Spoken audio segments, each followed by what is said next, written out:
Welcome back to Stories Behind the Walls, the podcast where real voices echo through every bar, every tear, and every forgotten cell. I'm your host, Annabelle, and tonight we're switching it up just a little bit. That's right, we've added a brand new segment called Story Time. Every Sunday evening at 8 p.m., we'll be reading real stories sent in by those living behind the walls. These are stories of pain and purpose, healing and hope, of love found in the most unexpected places, and sometimes even the loss and redemption. Whether it's a hook story, a love letter, or a raw moment of reflection, we're here to give those stories a voice. So grab your headphones, get comfortable, and don't forget to tune in every Sunday night at 8 p.m. You never know what story might move you next. Only here at Stories Behind the Walls. So let's get started. First story comes to us from an inmate going by the name Double R.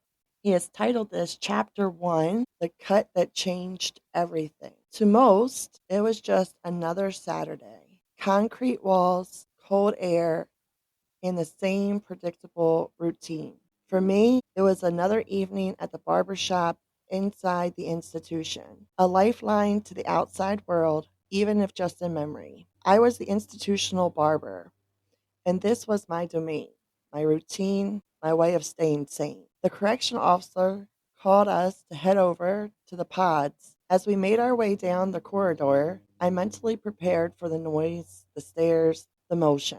Once we arrived, the pod officers instructed all inmates to lock in so that we, the barbers, could set up our stations. Clippers, guards, combs, tools. That felt more familiar in my hand than anything else. With the stations set up, the officers began opening cells one at a time for those who had signed up for haircuts. I had a Caucasian man in my chair. He didn't say much, just nodded and looked ahead while I worked on his fade. Beside me was Josh, a fellow barber and a solid Hispanic brother.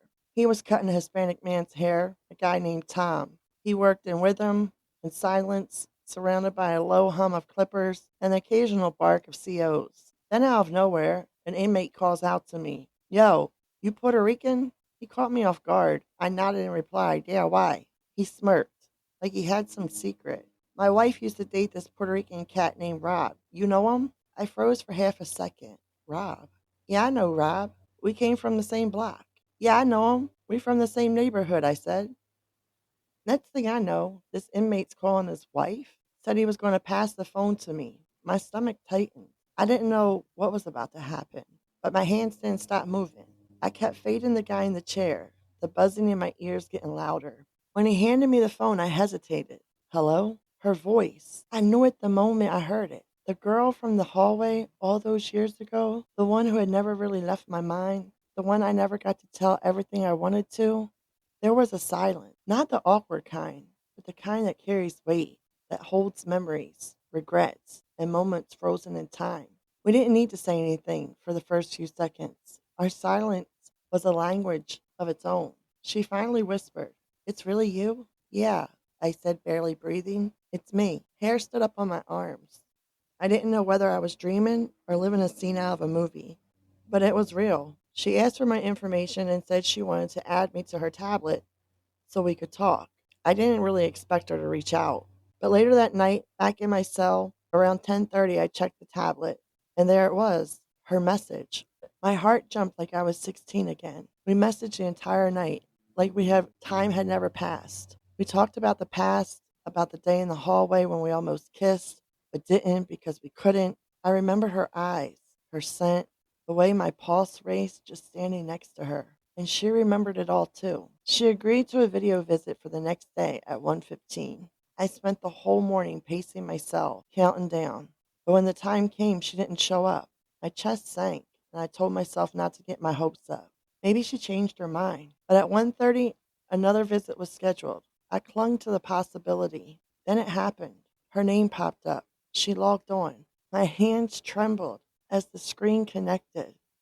There she was, even more beautiful than I remembered. The same piercing blue eyes, a little older, sure, but so was I.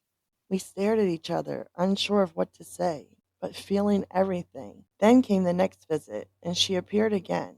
this time in a different shirt, her neckline a little lower. She smiled like she knew what she was doing. I tried to look away to be respectful, but I couldn't help noticing her. She was gorgeous. I felt something I hadn't felt in years: desire, not just physical, but emotional, longing, a memory that came alive. My body reacted before my mind could catch up. I shifted in my seat, trying to stay composed. She looked at me like she saw all of me, the man I had become and the boy I used to be. The visit ended too quickly, but the impact, it stayed. That one conversation, that one moment, changing something in me. Later that night, I lay on my bunk staring at the ceiling. She was all I could think about. Was this fate? A second chance? I didn't know what would come next, but I knew this. That cut, that visit, that unexpected connection, it was the beginning of something that would shake everything I thought I knew about love, redemption, and God's timing. And it all started with a pair of clippers and a voice from the past. Tonight, we peel back the layers of true and powerful encounter, one that proves how love, life, and purpose can find you even behind concrete walls. And chapter one of The Cut That Changed Everything, we met a man rediscovering a voice from his past, a woman who never left his heart, and a moment that could alter everything. This isn't just a story about chance, it's about diving, divine timing, emotional awakening, and how even the most unlikely circumstances can bring back the one your soul remembers. If you were moved by tonight's story, stay tuned because it's just the beginning. This is Stories Behind the Wall, where the deepest connections defy the coldest places. Until next time, stay hopeful, stay open, and remember, some stories are worth the wait.